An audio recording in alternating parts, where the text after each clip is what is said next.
ថ្ងៃនេះចង់ចែករំលែកមេរៀនជីវិតខ្លីមួយញាតិញោមប្រសិនបើញាតិញោមមានបញ្ហាផ្លូវចិត្តផ្សេងមិនថាបញ្ហាផ្លូវចិត្តព្រោះគ្រួសារប្រត់ប្រាស់បញ្ហាផ្លូវចិត្តព្រោះស្វាមីព្រោះភរិយាឬក៏កូនឬក៏មានបញ្ហាផ្សេងនៅក្នុងគ្រួសារនៅក្នុងដំណើរជីវិតរបស់យើងនៅពេលដែលយើងកាន់តែគិតអំពីបញ្ហានោះក៏វាកាន់តែ alert ឡើងកាន់តែខ្លាំងទៅវាមិនខុសពីញាតិញោមតន្ទិញ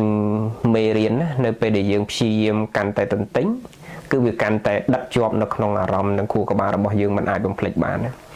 ហើយបើយើងកាន់តែតន្ទិញរៀងរាល់ថ្ងៃអ្វីដែលយើងរលឹកវារាល់ថ្ងៃហ្នឹងវានឹង alert នៅក្នុងខួរក្បាលរបស់យើងដែលអាចលុបបានតែម្ដង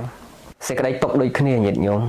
នៅពេលដែលយើងព្យាយាមរំលឹកវារឿយជួនកាល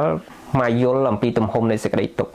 អ្នកខ្លះមានសេចក្តីទុកធ្ងន់ធ្ងរទៅគាត់មិនអាចនឹងងាយធ្វើឲ្យចិត្តរបស់គាត់រលុបហើយមូលហេតុដែលមិនងាយដែលរលុបហ្នឹងគឺដោយសារតែយើងចេះតែរលឹកពីវាឧទាហរណ៍ថាប្តីធ្វើបាបផ្លូវចិត្តអញ្ចឹងគាត់ចេះតែនឹកឃើញអំពីសកម្មភាពរបស់ប្តីដែលធ្វើបាបផ្លូវចិត្តរបស់គាត់ចេះមួយចុះពីរអញ្ចឹងដើម្បីឲ្យរូបភាពមិនល្អទាំងអស់ហ្នឹងវារលប់ទៅបានវាតលញាតិញោមយករូបភាពណាដែលល្អជាមួយគ្នាពីមុនមកឧបមាថាមុនពេលដែលគាត់ធ្វើរឿងមិនល្អដាក់យើងហ្នឹងយើងរលឹកថយក្រោយមកវិញនឹកឃើញអំពីរូបភាពល្អជាមួយគ្នាទៅយូរទៅនៅពេលដែលយើងនឹកឃើញតែរឿងល្អជាមួយគាត់ធ្វើឲ្យយើងរលប់នៅអារឿងមិនល្អជាមួយគាត់ដែលគាត់ធ្វើជាមួយយើងអូតូតែម្ដងវាមិនខុសពីផ្ទះរបស់យើងនៅពេលដែលផ្ទះរបស់យើងស្មុគស្មាញហើយយើងកាន់តែយករឿងស្មុគស្មាញយកមកដាក់បន្ថែមទៀតផ្ទះរបស់យើងមិនស្អាតយើងអត់ខំប្រឹងថែខំប្រឹងសម្អាតយើងគិតតែយកអារឿងមិនល្អយកមកដាក់ថែមគឺផ្ទះរបស់យើងកាន់តែមានសភាពស្មុគស្មាញចិត្តរបស់យើងដូចគ្នាញោមនៅពេលដែលយើងចេះតែប្រមូលអាបញ្ហាយកមកដាក់ដដែ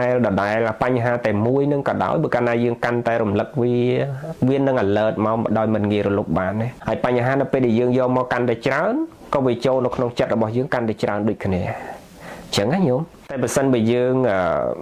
យករឿងល្អជាច្រើនយកមករលឹកក្រៅអំពីរឿងនិងបញ្ហាដែលយើងកំពុងតែជួបយូរទៅវានឹងរលុបអារឿងនិងបញ្ហាដែលយើងកំពុងតែជួបដោយអាត្មាធ្លាប់លើកជាឧទាហរណ៍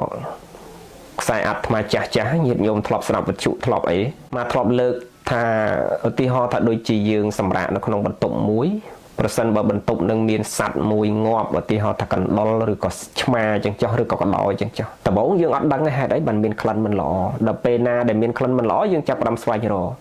ដល់ពេលដែលយើងស្វែងរកយើងដឹងប្រភពថាអូមានសត្វកណ្ដោមួយវាងាប់នៅក្រោមគ្រែរបស់យើងបើសិនបើយើងមិនចង់ឲ្យបន្ទប់នឹងវាមានសភាពមិនល្អនិងក្លិនមិនល្អយើងត្រូវយកកណ្ដោនឹងចេញមិនចឹងញាតិញោមយើងត្រូវយកកណ្ដោនឹងចេញនៅពេលដែលយើងយកចេញផុតហើយយើងចាប់ផ្ដើមជូតចាប់ផ្ដើមលាងសម្អាតជំរះដោយទឹកសាប៊ូឬក៏សម្អាតដោយវត្ថុផ្សេងដូចជាគ្រឿងសម្អាតហ្នឹងវាធ្វើឲ្យបន្ទប់របស់យើងនឹងមានក្លិនល្អប្រសើរមកវិញវានឹងបាត់អាក្លិនមិនល្អហ្នឹងប៉ុន្តែបើទោះបីជាយើងលាងសម្អាតហើយក៏ដោយនៅពេលដែលយើងយកអារម្មណ៍របស់យើងទៅនឹកឃើញអាក្លិនមិនល្អអង្កាលពីយើងមិនតន់លាងជំរះហ្នឹងគឺអាចចំោះរបស់យើងលែងធំក្លិនមិនល្អប៉ុន្តែអារម្មណ៍របស់យើងដាក់ជាប់ក្លិនមិនល្អ